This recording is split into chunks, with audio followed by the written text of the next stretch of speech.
up the side of the chamber in there so that it continually moves the air around, because otherwise it's not going to roast it either. Keep pretending Okay, again. fine. Shut up. Pretending what? You do realize that makes popcorn, right? Right? Yeah. So, I hope so. It takes 3 minutes before you get to the first crack in the roasting process. At least. But it'll start blowing chips. Really? Really? Please.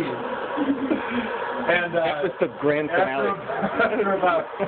after about 1 minute in, you'll start seeing all the chaff from the coffee beans start flying out into the bowl.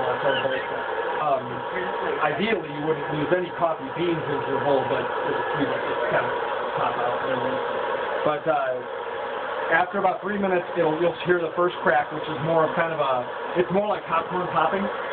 And then after about 4.5 minutes, you'll get to the second crack, which sounds more like those little poppers that you throw into the ground. You hear that little Snaps. I said snap. Yeah, snaps. With a Z. It sounds more like that. And that's right after that. With this particular coffee bean, you want to stop it like right when you get to that. If you're going for more of an espresso roast, you'll let it go even a little bit longer past that second crack. Really? What?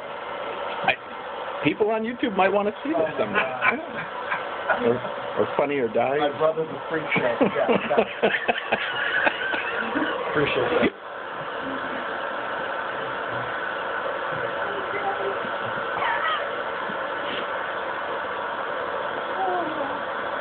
This is all the junk that you don't want to be.